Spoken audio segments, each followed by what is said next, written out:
আসসালামু আলাইকুম। এসএসসি রসায়ন অধ্যায় 11 খনিজ সম্পদ জীবাশ্ম এই চ্যাপ্টারের আজকে দ্বিতীয় পর্বে আমরা এমন একটা বিষয় নিয়ে আলোচনা করব, সেটা অত্যন্ত গুরুত্বপূর্ণ।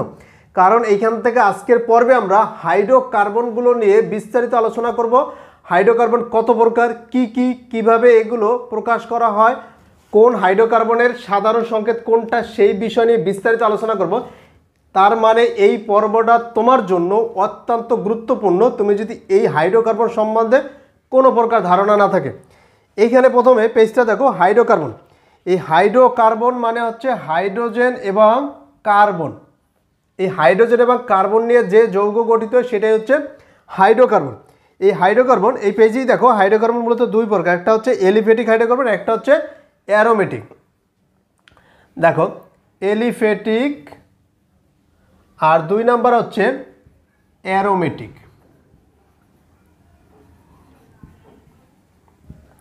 দেখো আমরা অ্যারোমেটিক হাইড্রোকার্বনটা পড়বো না, আমরা পড়বো এলিফ্যাটিক হাইড্রোকার্বন। যে এলিফ্যাটিক হাইড্রোকার্বনটা কি, অ্যারোমেটিক হাইড্রোকার্বন নিয়ে বিস্তারিত আলোচনা করবো না, এইটা পরবর্তী ক্লাসে অর্থাৎ ইন্টারমিডিয়েটে এইটা নিয়ে বিস্তারিত আলোচনা আছে, সেখান থেকে আমরা পড়ে নিব। তবে এইখান থেকে একটুখানি ধারণা নিয়ে নেবে যে অ্যারোমেটিক হাইড্রোকার্বনটা কি সেটা পরে। দেখো এলিফ্যাটিক হাইড্রোকার্বন আবার দুই প্রকার। এলিফ্যাটিক হাইড্রোকার্বনের ভিতর আছে মুক্ত শিকল আর একটা আছে বদ্ধ শিকল।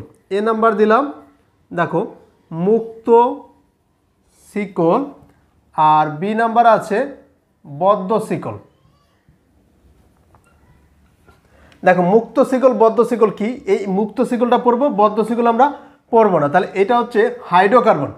এখন কার্বন, হাইড্রোকার্বন মানে হাইড্রোজেন এবং কার্বন নিয়ে যে যৌগ গঠিত। আগের পর্বে আলোচনা করেছিলাম কার্বন সংখ্যা 1 থাকতে পারে, 2 থাকতে পারে, 3 থাকতে পারে, 4 থাকতে পারে, এরকমের কার্বন সংখ্যা বাড়তে থাকে। তো কার্বন সংখ্যা যদি আমরা বলি একটা কার্বন, তাহলে একটা কার্বন হলে এইভাবে, এই যে কার্বন তার 4টা হাত আছে, তা চারদিকে 4টা হাইড্রোজেন থাকবে এই একটা কার্বনে। যদি বলি 2টা কার্বন, এই একটা, তা বাকিগুলো হাইড্রোজেন দ্বারা এইভাবে ফিল আপ হবে। আবার যদি 3টা কার্বন, কার্বন কার্বন কার্বন, এরকম করে 4টা থাকতে পারে, 5টা থাকতে পারে, বাকিগুলো হাইড্রোজেন দ্বারা ফিল আপ হবে। যেমন কার্বনের প্রতিটা কার্বনের 4টা হাত আছে, 1টা 2টা 3টা 4টা, এগুলো হাইড্রোজেন দ্বারা ফিল আপ হয়ে যাবে। এখানে এই কার্বন এই পাশে এই কার্বনের সাথে একটা হাত যুক্ত করে একটা বন্ধন গঠন করছে, এই কার্বনের সাথে একটা হাত যুক্ত করে বন্ধন গঠন করছে। কার্বনের বাকি থাকে 2টা হাত, দুই পাশে দিয়ে দিলাম। তো এগুলো হচ্ছে শিকল টাইপের। দেখো এইটার সাথে এটা একটা, এটা একটা, এটা একটা, এই যে 5টা লিখলাম এটা শিকল। এটা হচ্ছে মুক্ত শিকল, মানে এখানে এগুলো কিন্তু বদ্ধ না। এই দেখো এই 2টা নিয়ে একটা শিকল তৈরি করছে, আবার একটা, আবার এখানে 5টা, তাহলে এগুলো হচ্ছে মুক্ত শিকল। এখন বদ্ধ শিকলটা কি, বদ্ধ শিকল হচ্ছে এই কার্বন সোজা থাকবে না, এই কার্বনগুলো ঘুরে আসবে। যেমন এই carbon carbon carbon carbon carbon, তো এরকম করে বন্ধন গঠন করবে, এটাকে বলা হবে বদ্ধ শিকল। তো এই কার্বনে দেখো 2টা হাত ফিল আপ হয়ে গেছে, বাকি 2টা আমরা এদিকে হাইড্রোজেন দিয়ে দেবো, 2টার সাথে এটার সাথে 2টা হাইড্রোজেন দিয়ে দেবো এরকম করে। অথবা তুমি একসাথে এখানে H2 লেখা যায়, এখানে আমরা H2 লিখে দিলাম, এখানে H2 লিখে দিলাম, প্রতিটার সাথে তুমি H2 লিখে দিতে পারো, এটার সাথেও। তো এই 2টা বাদ দিয়ে H2 লিখে দিতে পারো, তাহলে সেটাও 2টা বন্ধন বোঝা যায়। যাই হোক, তো মেইন বিষয় হচ্ছে এই দেখো কার্বনের সাথে এই যে কার্বনগুলো একটা শিকল তৈরি করছে, কিন্তু বদ্ধ শিকল, এইটার মতো মুক্ত শিকল না। তাহলে আমরা বদ্ধ শিকল বিষয়টাও এখন আলোচনা করব না, একটু পরে আলোচনা করব। দেখো তাহলে বদ্ধ শিকলটা বাদ দিলাম, মুক্ত শিকল।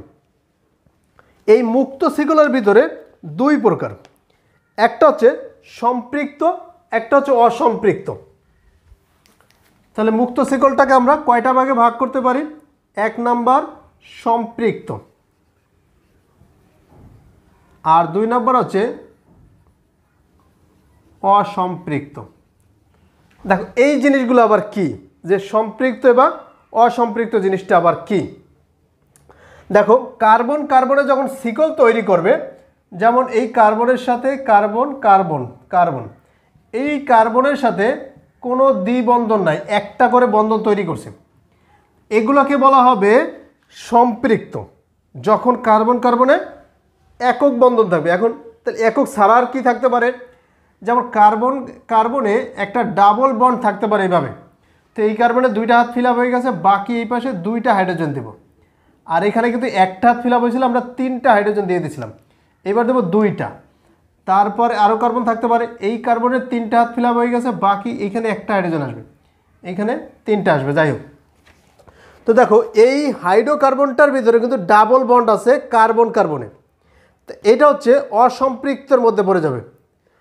আবার যদি আমরা বলি যে 3টা বন্ধনও আছে, দেখো কার্বন কার্বন এরকম করে 3টা বন্ড আছে, তো এই কার্বনের 4টা হাত ফিল আপ হয়ে গেছে, 3টা, এই একটা 4টা, তাহলে এই কার্বনের সাথে আর হাইড্রোজেন বসবে না, বাট এটার সাথে একটা হাইড্রোজেন বসবে, কারণ 3টা হাত ফিল আপ, এই একটা, তো এই কার্বনের সাথে 2টা, এরকম করে। তাহলে দেখো এইখানে কিন্তু কার্বন কার্বনের 3টা বন্ড আছে, এই 2টা বন্ড আছে, তাহলে 2টা বন্ড 3টা বন্ড এরকম যদি কোনো একটা থাকে সেটা হচ্ছে অসম্পৃক্ত হাইড্রোকার্বন।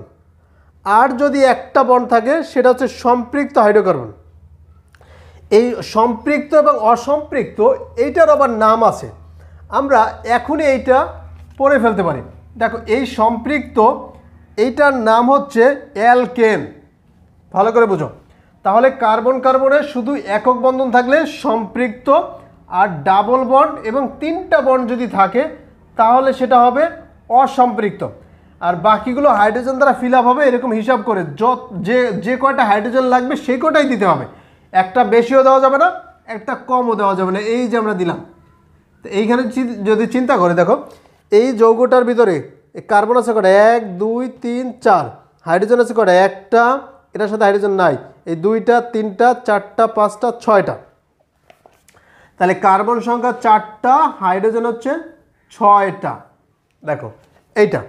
আবার এটার ক্ষেত্রে যদি আমি বলি যে কার্বন সংখ্যা 4টা, হাইড্রোজেন কয়টা, গুণে দেখো কার্বন সংখ্যা 4টা, হাইড্রোজেনের নাম্বার হচ্ছে 10টা, গুণে দেখো এই যে 1 2 3 4 5 6 7 8 9 10। দেখো এইখানে 3টা বন্ড আছে, এই জন্য 4টা কার্বনের সাথে 6টা হাইড্রোজেন, আর এইখানে একক বন্ড আছে 4টা কার্বনের সাথে 10টা হাইড্রোজেন, আর এইখানে ডাবল বন্ড আছে এই জন্য একটা কার্বনের সাথে, যেমন তাহলে C4H আসবে 8। দেখো তাহলে একক বন্ড থাকলে 10টা হাইড্রোজেন, ডাবল বন্ড থাকলে 8টা হাইড্রোজেন, 3টা বন্ড থাকলে 6টা হাইড্রোজেন, 2টা করে কমছে, এটা আমরা পরবর্তীতে আলোচনা করব। তো সবচেয়ে যে বিষয়টা তোমরা মনে রাখবা সেটা হচ্ছে যে সম্পৃক্ত হাইড্রোকার্বনে একক বন্ড থাকে, আর অসম্পৃক্ত হচ্ছে ডাবল বন্ড এবং 3টা বন্ড। এখন এই যে ডাবল বন্ড থাকলে তার নাম কি হবে, 3টা বন্ড থাকলে তার নাম কি হবে? ডাবল বন্ড যদি থাকে তার নাম হবে অ্যালকিন। দেখো এটার নাম হয়ে যাবে অ্যালকিন। আর একক বন্ড থাকলে তার নাম হয়ে যাবে অ্যালকেন। দেখো এটার নাম হয়ে যাবে অ্যালকেন। এটা মুখস্থ রাখতে পারো যে সম্পৃক্ত যে হাইড্রোকার্বনটা তার নাম হচ্ছে অ্যালকেন, আর অসম্পৃক্ত হাইড্রোকার্বন তার ডাবল বন্ডেরটার নাম হবে অ্যালকিন, আর 3টা বন্ড সেটার নাম হবে অ্যালকাইন। দেখো নাম হবে অ্যালকাইন। এই জিনিসটা ভালো করে মনে রাখো। আবারও বলি, একক বন্ড থাকলে অ্যালকেন, ডাবল বন্ড থাকলে অ্যালকিন, আর 3টা বন্ড থাকলে এটার নাম হবে অ্যালকাইন। তাহলে আমরা কি শিখলাম? যে হাইড্রোকার্বন হচ্ছে 2 প্রকার, একটা হচ্ছে এলিফ্যাটিক আর একটা হচ্ছে অ্যারোমেটিক। অ্যারোমেটিক এই ক্লাসে আমরা আলোচনা করব না। আর একটা হচ্ছে মুক্ত। এলিফ্যাটিকটা আবার 2 প্রকার, মুক্ত শিকল, বদ্ধ শিকল। এবার বদ্ধ শিকলটাও আমরা আলোচনা করব না। এই মুক্ত শিকলের ভিতর 2 প্রকার, একটা সম্পৃক্ত, একটা অসম্পৃক্ত। মুক্ত শিকল মানে কি? কার্বন কার্বন সোজা থাকবে, কোনো বদ্ধভাবে কিন্তু তৈরি করবে না, সেটা আমরা আলোচনা করেছি। সম্পৃক্তর ভিতরে অ্যালকেন বলা হয়, আর অসম্পৃক্তর ভিতরে ডাবল বন্ড ট্রিপল বন্ড থাকবে কার্বন কার্বনে, তাদের নাম হচ্ছে অ্যালকিন আর অ্যালকাইন। এই অসম্পৃক্ত হাইড্রোকার্বনের যে কার্বন কার্বন ডাবল বন্ড এবং 3টা বন্ড থাকে না, তাহলে আমরা কিন্তু দেখাচ্ছি সেখানে কিন্তু একক বন্ডও কিন্তু আছে না, একটা ডাবল বন্ড থাকতে পারে, বা 2টা থাকতে পারে, বা 3টা থাকতে পারে। ক্লিয়ার? তো এইটা ছিল আমাদের এইটা। এখন আমরা যে অ্যারোমেটিক আর যে বদ্ধ শিকল গুলো সেগুলো নিয়ে আলোচনা করব। প্রথমে দেখো অ্যারোমেটিক। এইখানে এই পেজটা দেখো, অ্যারোমেটিক হাইড্রোকার্বনটা কি? তো গ্রিক শব্দ অ্যারোমা থেকে অ্যারোমেটিক শব্দটি এসেছে। অ্যারোমেটিক শব্দের অর্থ হলো সুগন্ধ। প্রথমে যে অ্যারোমেটিক যৌগগুলো পাওয়া গেছিলো সেগুলো ছিল সুগন্ধযুক্ত, তাই এ ধরনের নামকরণ করা হয়েছে, যেমন বেনজিন। আরও একটা বিষয় আছে, আমরা অ্যারোমেটিকগুলো যেহেতু আলোচনা করবো এটা রেখে দিই। আরও একটা বিষয় হচ্ছে, সেটা হচ্ছে এই যে C6H6, এটা হচ্ছে বেনজিনের সংকেত, এটা একটা অ্যারোমেটিক। তো অ্যারোমেটিক হাইড্রোকার্বনগুলো কার্বন কার্বনে একক দ্বিবন্ধন থাকে এবং সিঙ্গেল বন্ড থাকে। যেমন এইখানে আমি যদি বলি carbon carbon carbon carbon carbon carbon, 6টা কার্বন এখানে দেখো। তো এই 6টা কার্বনের ভিতর প্রথমে যদি এটা যেমন এক বন্ড, এই যে ডাবল বন্ড, এক বন্ড ডাবল বন্ড, এক বন্ড, এই যে ডাবল বন্ড, দেখো তাই একক, এই যে single bond double bond, single bond double bond, এরকম পর্যায়ক্রমে থাকে। তো এটার সাথেও একটা হাইড্রোজেন, এটার সাথে একটা হাইড্রোজেন, হাইড্রোজেন হাইড্রোজেন হাইড্রোজেন, কারণ প্রতিটা কার্বন দেখো 3টে হাত ফিলাবে, 1 এই 2 3, এই যে এই 1 এই 2 3, প্রতিটার সাথে একটা করে হাইড্রোজেন থাকবে, এই জন্য 6টা কার্বনের সাথে 6টা হাইড্রোজেন। এরপর এই চিত্রটার দিকে তাকাও, ন্যাপথালিন আছে, সেখানে কিন্তু ন্যাপথালিন সংকেত হচ্ছে C10H8, C10H8, এটার একটা সংকেত দিয়ে দিয়েছে। এটার চিত্রটার দিকে তাকাও, এখানে কিন্তু কার্বনের দিকে তাকাও, সেখানে double bond single bond, double bond single bond. এইটা ছিল অ্যারোমেটিক হাইড্রোকার্বনের মোটামুটি। এখন যে বদ্ধ শিকলটা, যেটা নিয়ে আমরা বেশি একটা আলোচনা করি নাই, সেটাও আমরা আলোচনা করবো এখন। এই বদ্ধ শিকলটাও এই ক্লাসে বেশি একটা লাগবে না, তবে মোটামুটিভাবে আমরা আলোচনা করি।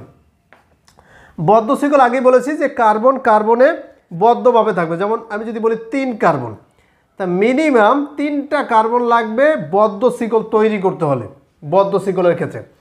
কারণ হচ্ছে 2টা কার্বন দিয়ে তো আর শিকল তৈরি করা যায় না, যায় না, 3টা কার্বন লাগবে মিনিমাম। তো এই একটা দিলাম, এই একটা দিলাম, এই যে একক বন্ড দিলাম। তো এই কার্বন দেখো 2টা হাত ফিলাপ আছে, তা বাকি আরও 2টা হাইড্রোজেন লাগবে, এখানে 2টা হাইড্রোজেন, এখানেও 2টা হাইড্রোজেন লাগবে, এখানেও 2টা হাইড্রোজেন লাগবে, এগুলো আবার হাত আকার থাকে। তো এইখানে এটার নাম হবে কি, দেখো এটার নাম আমরা পরবর্তীতে যদিও আলোচনা করব। যেমন কার্বন কার্বন কার্বন, এটার নাম কি, এটার নাম হচ্ছে প্রোপেন। দেখো এইখানে কয়টা হাইড্রোজেন আছে, একটু ভালো করে মনোযোগ দাও, হাইড্রোজেন হাইড্রোজেন, তাহলে কয়টা হাইড্রোজেন, 1 2 3 4 5 6 7 8, 3টা হাইড্রোজেনের সাথে 3টা কার্বনের সাথে হাইড্রোজেন আছে 8টা, আর এইখানে 3টা কার্বনের সাথে হাইড্রোজেন আছে কয়টা, 6টা। দেখো 2টা কিন্তু একই জিনিস, এটা হচ্ছে প্রোপেন, এটাও প্রোপেন, বাট এটার নাম হবে সাইক্লোপ্রোপেন। তো এটা বদ্ধ যেহেতু, সেক্ষেত্রে 2টা হাইড্রোজেন কম লাগছে, এখানে হাইড্রোজেন লাগছে 2টা বেশি এর চেয়ে। তো এটার নাম যদি হয় প্রোপেন, তাহলে এটার নাম হবে সাইক্লোপ্রোপেন। আবার মুক্ত শিকলের যদি হয় যেমন বিউটেন, তাহলে ওইটা হবে সাইক্লোবিউটেন। আবার মুক্ত শিকলের যদি নাম হয় বিউটিন, তাহলে ওইটার নাম হবে সাইক্লোবিউটিন। মানে কার্বন সংখ্যার উপর ডিপেন্ড করে। এইখানে কার্বন সংখ্যা যদি আমরা এই কার্বন কার্বনের ডাবল বন্ড দিয়ে দিই, তাহলে এইখানে কিন্তু হাইড্রোজেন লাগবে একটা, এখানেও হাইড্রোজেন লাগবে একটা। তখন দেখো কার্বন 3টার সাথে হাইড্রোজেন কয়টা আছে বলো তো, হাইড্রোজেন আছে মাত্র 4টা। তো ডাবল বন্ড থাকলে আমরা জানি অ্যালকিন বলা হয়, যেহেতু অ্যালকিন বলা হয়, তাহলে এটার নাম হবে প্রোপিন। এই নামটা আমরা একটু পরে আলোচনা করতেছি। তা এটা হচ্ছে প্রোপিন, তাহলে এটার নাম হয়ে যাবে সাইক্লোপ্রোপিন। যদি এরকমের শিকল আকারে থাকে মুক্ত শিকল, তাহলে নাম হয়ে যেত এইটার 3 কার্বন বিশিষ্ট প্রোপিন, তাহলে এটার নাম হয়ে যাবে সাইক্লোপ্রোপিন। এটা সাইক্লো কথা আসবে জাস্ট। তো এই ছিল আমাদের বদ্ধ শিকল। এখন কার্বনের এই যে একটা চার্ট দেখো, এই চার্টে কার্বনের নাম্বার অনুযায়ী এগুলোর নাম আছে। প্রথমে দেখো লেখা আছে মিথেন, 1 কার্বন বিশিষ্ট। আমরা এই যে কিছুক্ষণ আগে সম্পৃক্ত হাইড্রোকার্বন অসম্পৃক্ত হাইড্রোকার্বন পড়লাম না, তাহলে সম্পৃক্তের ভিতরে সম্পৃক্ত যে হাইড্রোকার্বনটা তাকে বলা হবে অ্যালকেন। দেখো এই অ্যালকেনটা লিখবো আমরা। দেখো অ্যালকেনের ক্ষেত্রে কার্বন সংখ্যা যখন একটা থাকবে, হাইড্রোজেন থাকবে 4টা, কার্বন সংখ্যা 2টা থাকলে হাইড্রোজেন থাকবে 6টা, 3টা থাকলে হাইড্রোজেন থাকবে 8টা, 4টা থাকলে হাইড্রোজেন থাকবে 10টা। দেখো এরকম করে, তখন প্রতিটা ক্ষেত্রে দেখো কার্বন যে কয়টা, হাইড্রোজেন তার দ্বিগুণের চাইতেও দুইটা বেশি। এই যে 2, তাহলে দ্বিগুণ হচ্ছে 4, 2 যোগ করো 6, 3 দ্বিগুণ যোগ করো, দ্বিগুণ হলে 6, 2 যোগ করলে 8, 4 দ্বিগুণ হলে 8, 2 10। প্রতিটা ক্ষেত্রে কার্বন যে কটা, হাইড্রোজেন তার দ্বিগুণের চাইতেও দুইটা বেশি, এটার নাম হবে অ্যালকেন। তাহলে সাধারণ সংকেত লিখতে পারি CnH2n+2। এই যে কার্বন যে কটা, হাইড্রোজেন তার দ্বিগুণের চাইতেও দুইটা বেশি, এটাকে সাধারণ সংকেত হিসেবে আমরা লিখতে পারি। ক্লিয়ার? তো এইখানে যে নামগুলো দেখো, methane, ethane, propane, butane, pentane, hexane, heptane, octane, nonane, decane, এই নামগুলো একদম মুখস্থ করবা যে কত কার্বন বিশিষ্ট কথা। তোমাকে যদি বলা হয় 7 কার্বন বিশিষ্ট অ্যালকেন লেখো তো, অ্যালকেন। তো অ্যালকেনের ক্ষেত্রে পড়ছো কার্বন যে কথা, হাইড্রোজেন তার দ্বিগুণ হচ্ছে দুইটা বেশি, তাহলে 7 কার্বন সে 7, হাইড্রোজেন কত, 7 দ্বিগুণে 14 আর 2 16, এটার নাম হয়ে যাবে হেপটেন। মানে 7 কার্বন বিশিষ্ট আমি মুখস্থ করছি হেপটেন। তো এই চার্টের যেটা দেওয়া আছে যে সংকেতগুলো, এগুলো আবার এইভাবে লেখা হয়। যেমন এই যে 4 কার্বন বিশিষ্ট আমরা কিভাবে লিখছি, যে কার্বন কার্বন কার্বন, তো এইখানে হাইড্রোজেনগুলো দিয়ে দেবো, হাইড্রোজেন হাইড্রোজেন হাইড্রোজেন হাইড্রোজেন। তো সেক্ষেত্রে দেখো এই কার্বনের সাথে 3টা হাইড্রোজেন আছে, এই কার্বনের সাথে 3টা হাইড্রোজেন, বাকি মাঝখানে কার্বনগুলোর সাথে 2টা হাইড্রোজেন। এই জন্য অ্যালকেনের ক্ষেত্রে এইভাবে প্রথমে CH3, তারপর মাঝখানেগুলো CH2 CH2, এরকম যত যেতে পারো CH2, লাস্টে CH3 লেখা হয়। দেখো এই যে CH3 আর মাঝখানেগুলো সবগুলো CH2। এখন তুমি যদি লেখো যে আমি লিখবো 3 কার্বন বিশিষ্ট অ্যালকেন, তো এই পাশে CH3, এই পাশে CH3, মাঝখানে থাকবে CH2, এইভাবে লেখা হয়, এটা অ্যালকেনের ক্ষেত্রে। যাই হোক, তো এটা ছিল আমাদের অ্যালকেনের বিষয়। এরপরে সম্পৃক্ত দেখলাম। অসম্পৃক্ত যে হাইড্রোকার্বন ছিল, অসম্পৃক্ত, দেখো অসম্পৃক্ত হাইড্রোকার্বনের একটা ছিল অ্যালকিন।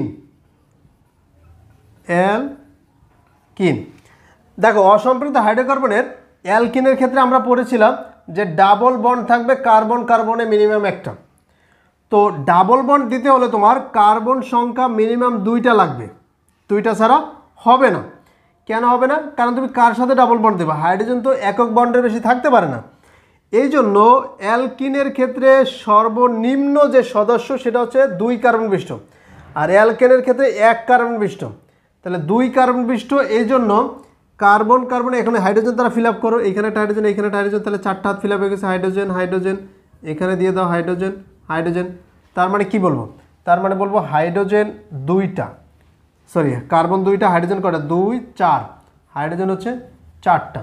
দেখো অ্যালকিনের ক্ষেত্রে হাইড্রোজেন যে কার্বন যে কটা থাকবে, হাইড্রোজেন থাকবে তার দ্বিগুণ, এই যে 4।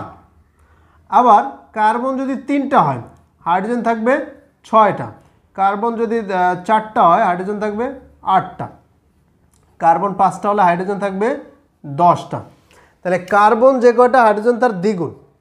প্রতিটা ক্ষেত্রে তুমি দেখো এই যে 3টা কার্বন আছে না, এই কার্বন কার্বন ডাবল বন্ড, এই যে 3টা কার্বন দিলাম, তো এটার সাথে 2টা হাইড্রোজেন, এটার সাথে 1টা, এটার সাথে 3টা, তাহলে গুণে দেখো 1 2 3 4 5 6, এতে 6টা হাইড্রোজেন।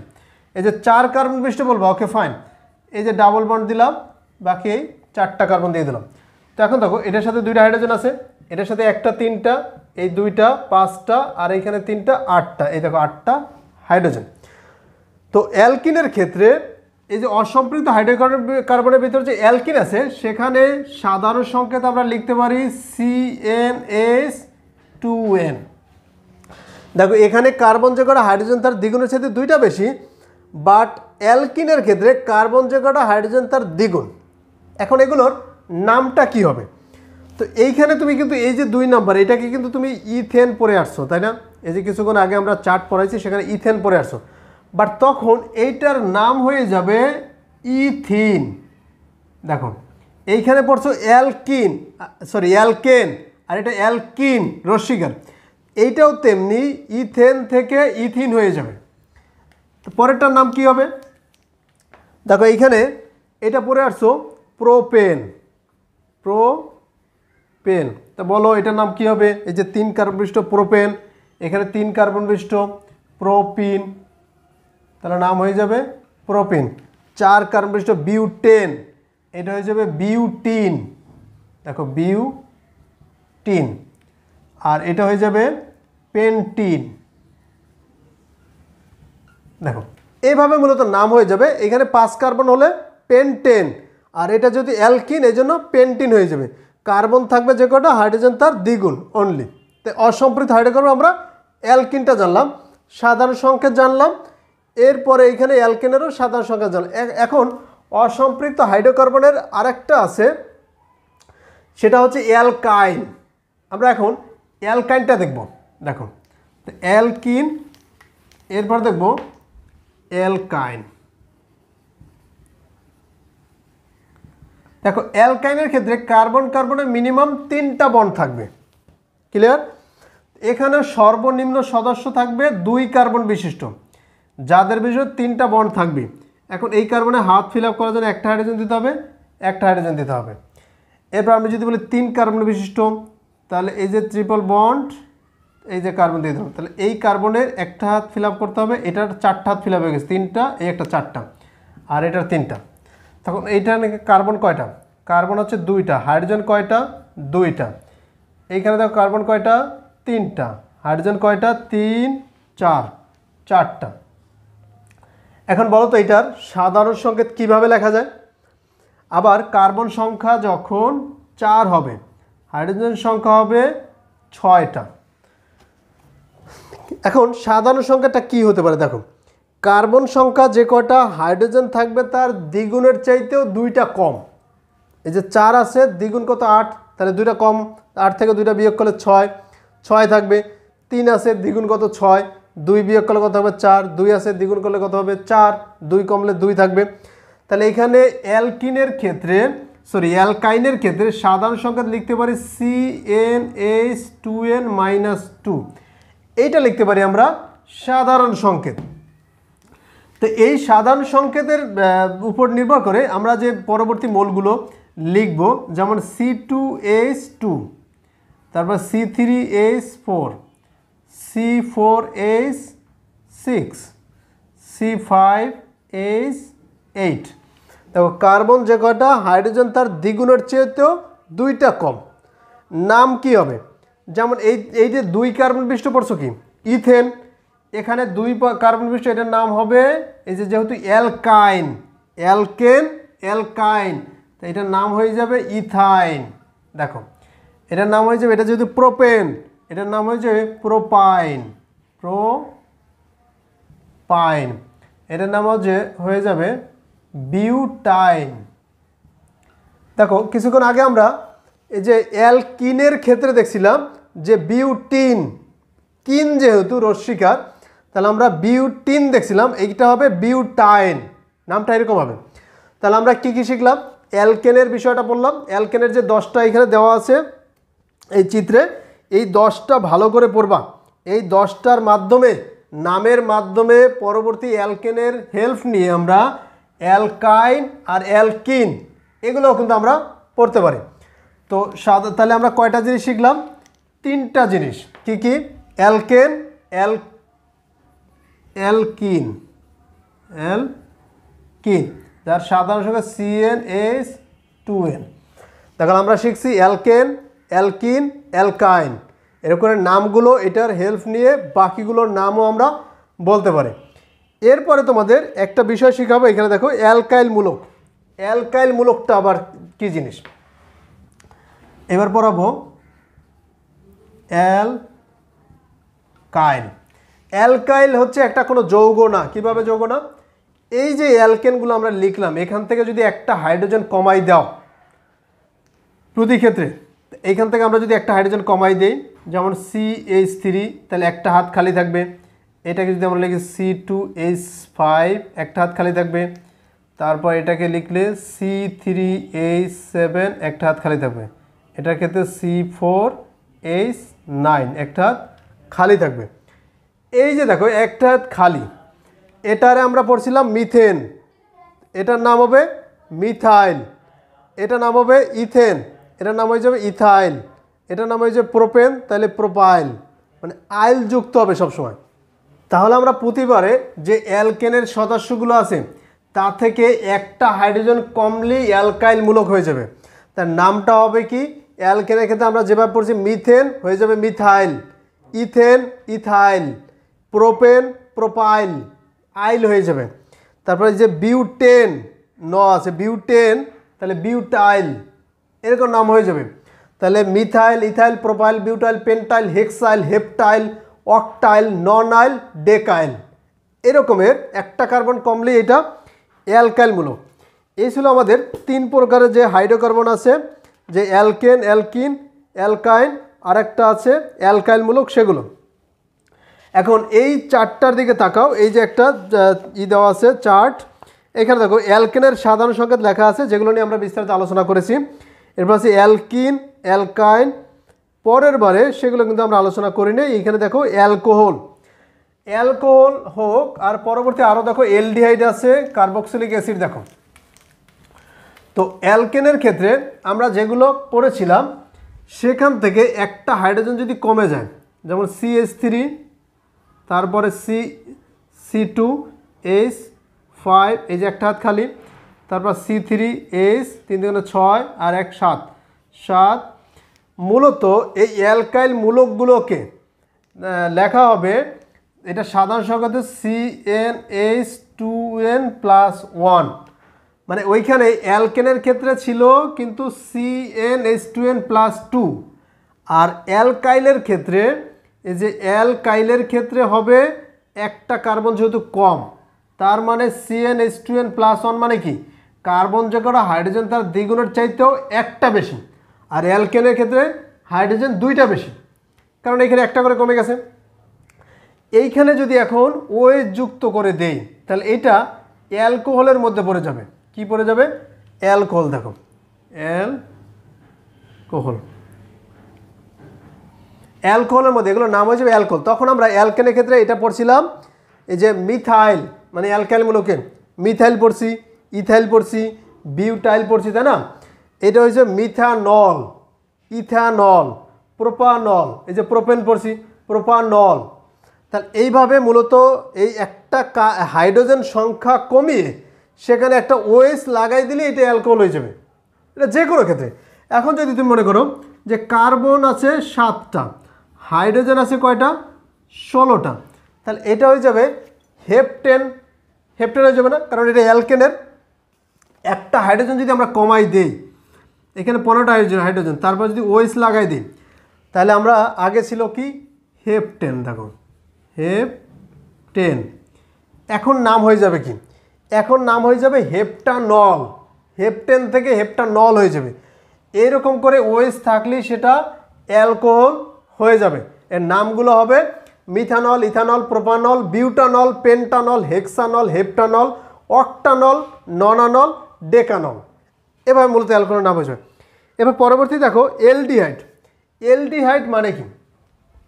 এলডিহাইড মানে হচ্ছে যার কার্যকারী মূলক, এইখানে আমরা দেখলাম কার্যকারী মূলক OH, আর এলডিহাইডের কার্যকর মূলক হচ্ছে CHO। এইটা হচ্ছে এলডিহাইড, এই যে CHO, এই যে CHO। দেখো কার্বন সংখ্যা একটা আমরা কি পড়ছি? মিথেন পড়ছি বা মিথাইল মূলক এটা, তাহলে ওইখানে আমরা OH দিলে মিথানল পড়ছি, তাই না? এখানে উচ্চারণটা হবে ন্যাল, তার মানে এটা কি মিথানল হবে? নো। কেন হবে না? কারণ এই কার্বনের এই কার্বন, এই যে এলডিহাইডের কার্যকর মূলকের যে কার্বনটা, সেই কার্বনটাকে ধরতে হবে। তাহলে এই কার্বন মিলে কয়টা? 2টা। 2 কার্বন বিশিষ্ট অ্যালকেনকে আমরা কি বলতাম? ইথেন বলতাম, ইথেন। তাহলে তখন এটার নাম হয়ে যাবে ইথানল। এই যে 3 কার্বন আমরা বলতাম প্রোপেন, 3 কার্বন বিশিষ্ট, প্রোপানল। তারপর 4 কার্বন বিশিষ্ট আমরা কি বলতাম? Butane, butanol. এইভাবে আবার মিথানলও আছে, CHO, এটা একটা হাইড্রোজেন দ্বারা ফিল আপ করে দাও। এই কার্যকরী মূলক CHO, তাহলে একটা হাইড্রোজেন লাগবে, তাহলে ফিল আপ হয়ে যাবে। আমি বলতে পারি এটা আবার কীভাবে এগুলো বন্ধন করবে? এই কার্বনের সাথে ডাবল অক্সিজেন 2টা বন্ধন, একটা হাইড্রোজেন, আর এই পাশে একটা হাইড্রোজেন, তাই CHO এটা হচ্ছে এলডিহাইড। এই কার্বন দেখো 4টা হাত ফিল আপ হয়ে গেছে, অক্সিজেন 2টা হাত ফিল আপ হয়ে গেছে। তো এইগুলোর নাম হবে এইভাবে, তাহলে কার্বন নাম্বার গুনতে হবে। এখন তুমি যদি মনে করো যে এইখানে এটা হচ্ছে হেপটাইল ছিল, যেমন এখানে যখন 16 দিবা তুমি তখন নাম হবে কি হেপটেন, রাইট। এই যে দেখো 7 কার্বন বিশিষ্ট অ্যালকেন, তার মানে হেপটেন বলবা।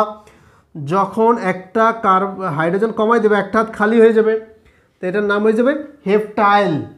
তখন তুমি বলবা যে এখানে আমরা একটা এলডিহাইড মূলক দিয়ে দিলাম, তাহলে হেপটানেল। কিন্তু না, 7 কার্বন থাকলে হেপটানেল বলতে হবে, কিন্তু এখানে এই কার্বন আর এই কার্বন সহকারে ধরতে হবে, তখন নাম হয়ে যাবে অক্টানেল, নেল হয়ে যাবে। তো এইগুলো আমরা দেখলাম এলডিহাইডের বিষয়। এরপর পরবর্তীতে হচ্ছে কার্বক্সিলিক মূলক। কার্বক্সিলিক মূলক হচ্ছে COOH। এখানেও কিন্তু COOH, এখানেও কিন্তু কার্বন আছে। তাহলে এই যে 2 কার্বন, তাই 2 কার্বন আমরা কি বলতাম ইথেন, তাহলে এটার নাম হয়ে যাবে ইথানোয়িক অ্যাসিড। তাহলে নামগুলো এখন আশা করি বুঝতে পারছো। এইখানে যদি COOH, কার্বন সংখ্যা কয়টা, 3টা থাকলে প্রোপেন বলতাম, তাহলে 3 কার্বন বিশিষ্ট আমরা বলবো প্রোপানোয়িক অ্যাসিড। তাহলে আমরা এটা বলতে পারবো যেমন ethanoic acid, propanoic acid, butanoic, pentanoic, hexanoic, heptanoic. এগুলো কার্বন নাম্বারটা গুনতে হবে তোমাকে। কার্বন নাম্বার গুনে কোন কার্বন, এই কার্বন সহকারে, এই কার্বন সহকারে তোমাকে কার্বন নাম্বার গুনে তারপর অ্যালকেনের কত সদস্য বিশিষ্ট সেই নামের সাথে মিল রেখে তোমাকে নামকরণ করতে হবে।